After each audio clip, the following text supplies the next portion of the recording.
जय श्री राधे। आज हम मकर संक्रांति के विषय में बात करेंगे कि मकर संक्रांति किस दिन पड़ रही है। तो हमारे पास जो है वह महावीर पंचांग है, ऋषिकेश का पंचांग है, निर्णय सागर का पंचांग है, अन्नपूर्णा का पंचांग है और इस प्रकार 4-5 पंचांग रखे हैं। तो हम महावीर पंचांग के अनुसार आप लोगों को बताएंगे कि किस तारीख को जो है वह मकर संक्रांति पड़ रही है। तो विगत वर्षों में अत्यधिक दिन जो है वह मकर संक्रांति जो है मना है 14 तारीख को। इसलिए लोगों को मन में यही भावना बैठ गया है कि 14 तारीख को इस साल भी मनेगी। कुछ सालों को छोड़कर अत्यधिक जो है वह मकर संक्रांति जो है वह 14 तारीख को ही मना है। तो देखिए इस साल 14 तारीख को जो है वह रात्रि में 9:19 पर जो भगवान भास्कर हैं, सूर्य भगवान जो मकर रेखा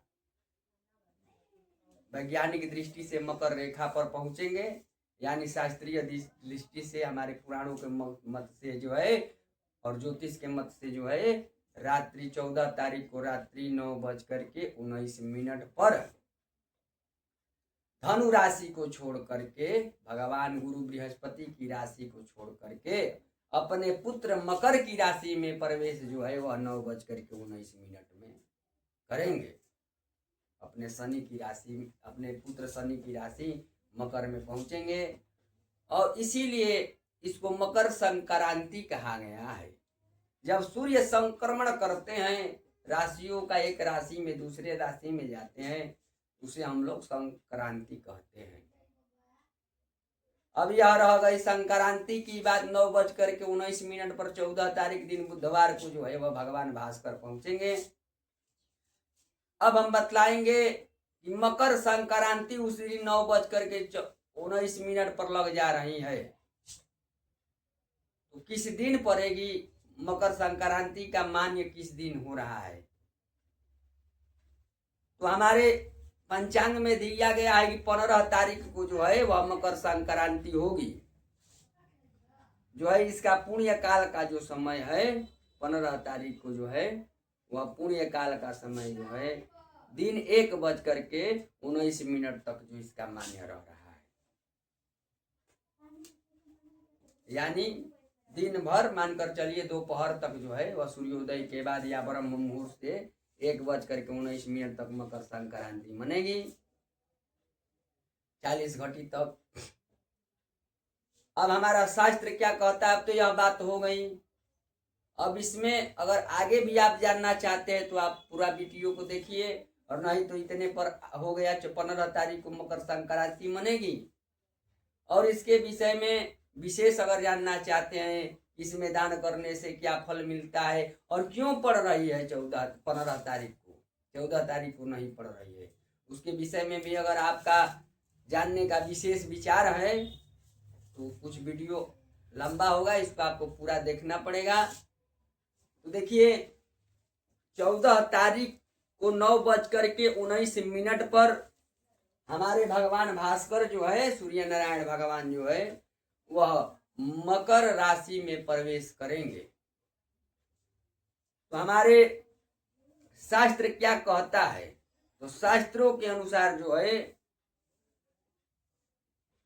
कहा गया है कि त्रिशत कर्काटके नाडयो मकरे दशाधिकाः इति ब्रह्म वैवात माध व मते। तो जो है वह अगले उसी दिन का मत लिया जाएगा। माने कि 14 तारीख को है, अगर सूर्यास्त से पहले है यानी 5:17 पर उस दिन सूर्यास्त हो रहा है। हाँ, सूर्यास्त जो है उस दिन 5:17 पर हो रहा है। तो उससे पहले अगर मकर राशि में भगवान भास्कर पहुंचते तो उसी दिन 14 तारीख को मनता। लेकिन जो है 15 तारीख को इसलिए मन रहा है कि सूर्यास्त के बाद स्वयं दिया गया है कि अगर सूर्यास्त के बाद अगर भगवान भास्कर मकर राशि में पहुंच रहे हैं तो अगले दिन जो है वह मनेगा। इसमें मत भी है किसी किसी ऋषियों का, किसी किसी पुराणों का मत है। तो देखिए इसमें जो है दे रहा है कि कर्क राशि से पहले 30 घड़ी, मकर राशि में 20 घड़ी पुण्य काल माना जाता है, वो वृद्ध वशिष्ठ ने कहा है। और जब सूर्यास्त काल पहले संक्रांति होती है तो उभय मत से पूर्व काल होता है। रात्रि में प्रदोष काल में सिद्ध हो तो मकर संक्रांति का माधव मत के अनुसार दूसरे दिन का पुण्य काल होता है, यानी दूसरा दिन बनेगा। और हमारे भविष्य पुराण में यही दिया गया है कि भविष्य पुराण के मत से धनु राशि को त्याग कर जब मकर राशि में सूर्य प्रदोष काल में या निषिद्ध काल में या आधी रात में, वही निषिद्ध काल कहा गया है, या सूर्यास्त के बाद जब भगवान भास्कर पहुंचते हैं तो अगले दिन का 40 घटी लिया जाता है। मतलब कि उस समय से लेकर के 40 घटी का मान्य होता है। तो उस दिन 9:19 पर भगवान भास्कर जो है मकर राशि में पहुंच रहे हैं। तो 9:19 पे पहुंच रहे हैं तो आपका अगले दिन का पुण्य काल हो गया 1:19 तक। अगले दिन का पुण्य काल 1:19 तक होगा। 1:19 तक होगा जो है हमारा पुण्य काल। इतने तक अगले दिन यानी 15 तारीख को 1:19 से पूर्व जो है आप स्नान दान जो है इत्यादि कर सकते हैं।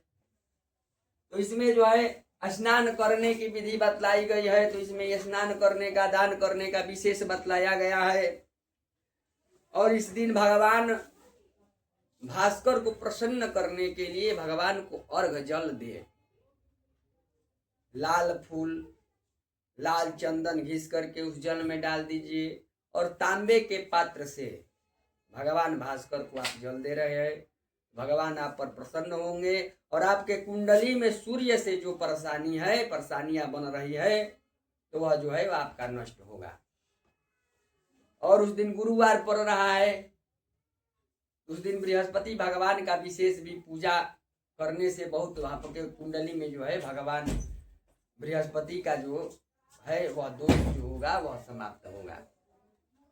तो देखिए उस दिन दान के विषय में और स्नान के विषय में हम बतला रहे कि सर्वत अगर गंगा में स्नान अगर करेंगे तो उनको सभी पुण्य जो है वह प्राप्त होगा। अगर वहाँ अन्यत्र नदी, तीर्थ, कुआं, सरोवर स्नान किया जाएगा और ऊनी वस्त्र, दुशाला, कंबल, जूता, धार्मिक पुस्तकें का दान करना चाहिए। तो अगर कोई दीन दुखिया है उसको आप कम्बल दान कर रहे हैं, गरीब है उसके पास अभाव है उसको कम्बल का दान करिए, जूता का दान करिए, ऊनी वस्त्र का दान करिए, तो आपको बहुत पुण्य की प्राप्ति होगी, पुण्य का फल मिलेगा। अपने गुरु पुरोहित को भी आप दे सकते हैं, ऊनी वस्त्र दे दिए, जूता दे दिए, कम्बल दे दिए। और विशेष करके पंचांग यानी पतरा का उस दिन दान अगर करते हैं तो और आपको और फायदा, जिससे आपको और लाभ मिलेगा। इस पर्व को पूरे देश में स्थानीय परंपरा और रीति रिवाज के समय से मनाया जाता है, यह दे रहा है। और विधि विधान से आप इस दिन दान पुण्य करिए, भगवान भास्कर को जल दीजिए, जल से प्रसन्न करिए। तांबे में गंगा जल डाल करके या किसी जहाँ पर गंगा जी नहीं है वहाँ पर शुद्ध जल डाल करके उसमें फूल डाल दीजिए, थोड़ा चंदन घिस करके डाल दीजिए या रोड़ी डाल दीजिए और भगवान को जल दें। अगर गुड़ डालने का भी विचार है तो आप तांबा का इस्तेमाल न करके दूसरे पात्रों में आप गुड़ डाल करके जल दे सकते हैं, क्योंकि तांबा में वर्जित है। और इसी के साथ हम अपने इस वीडियो का विराम करते हैं। जय श्री हरि, राधे राधे।